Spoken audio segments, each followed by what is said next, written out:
LeBron, you've been through it all in the NBA. Just wonder how you go into an offseason after year 22, you know, when you probably had high hopes heading into the postseason that end abruptly like this.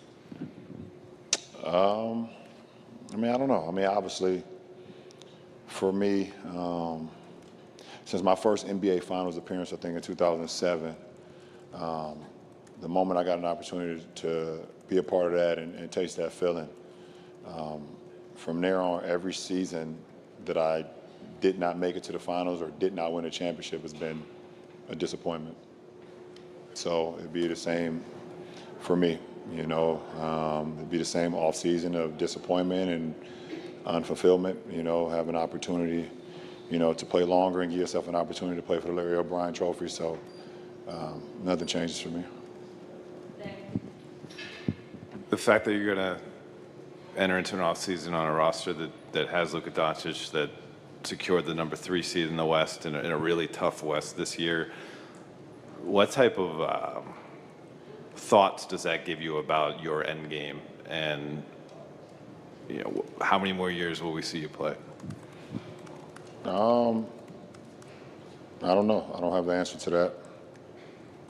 Something I'll sit down with my family, my wife, and my support group and kind of just talk through it and see what happens. And then just have a conversation with myself on how long I want to continue to play. I don't know the answer to that right now, to be honest. So we'll see. LeBron, kind of too along those lines, did you know there's belief and teams always believe to a degree. This team had like that real, it seemed like that real genuine belief. Did that energize you in ways and challenge you mentally and physically in ways that you could see wanting to do more of this? Having that opportunity? No. You know, I walk into the practice facility and walk into this arena with high energy all the time, you know, and I just try to spill that to my teammates. I try to spill the belief into my teammates, play as hard as I can, do whatever I can out on the floor while I have the opportunity to do it. But, you know, I think the only thing is it's up to me if I want to, you know, continue to play or how long I want to continue to play. It's ultimately up to me, so it has nothing to do about anybody else. You've taken on so many different challenges in your career. Being paired mid-season with another ball-dominant superstar, it was one that you'd never had before. How did that go? What were the challenges with that? In what areas do you think that pairing could be better in the future with more time? Yeah, anytime you make an acquisition or a big acquisition in the middle of the season, it's always going to be challenging. You know, and not only for me, but for AR and for the rest of the group on how we were playing. I mean, we went from, you know, the ball, wanting to touch the ball in AD's hands, you know, either off pick and rolls or off post-ups or off elbow catches. You know, but it started with myself and AR kind of handling the ball handling, and then making sure we got 80 the ball.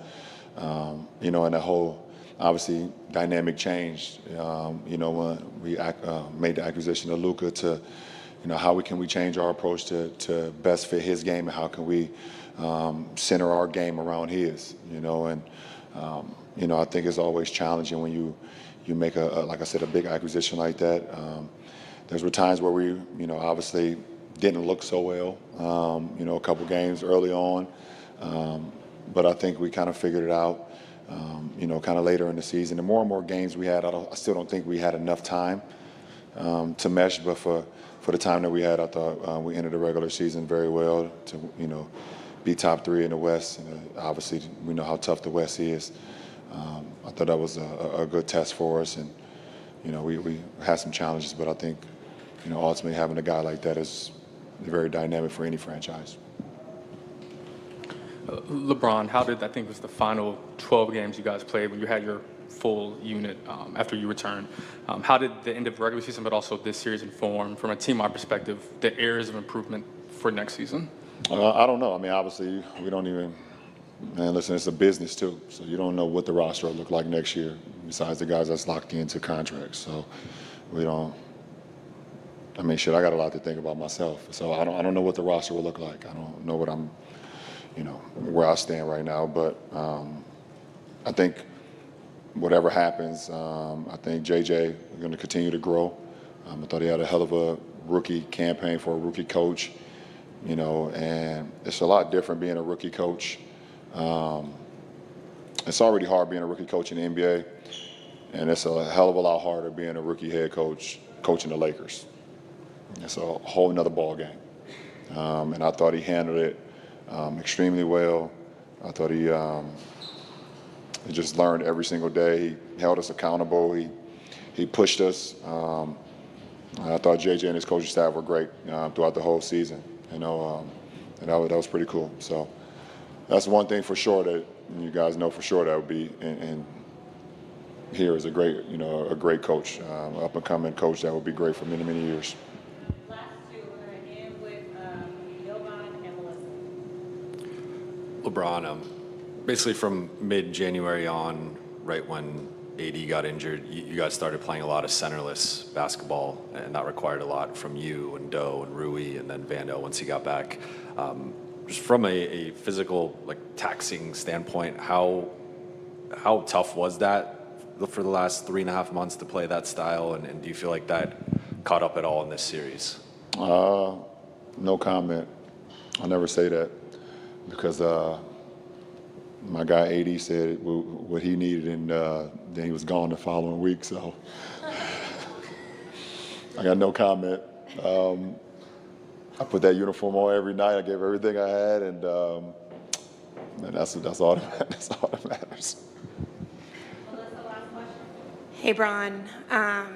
With everything that you've accomplished, where does playing alongside your son rank, especially considering everything that he's overcome? Number one, for sure. That's easy.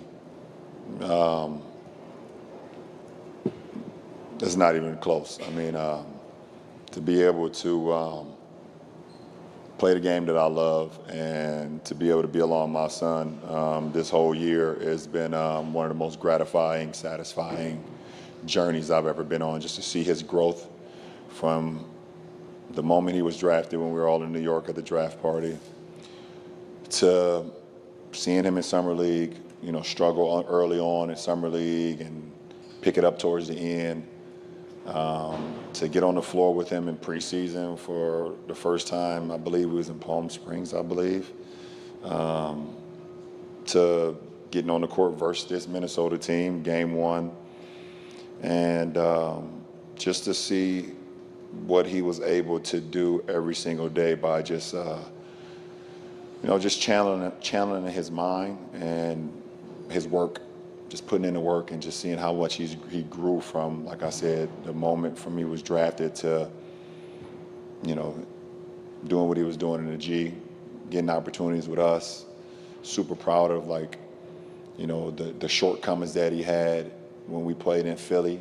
I thought that built so much character.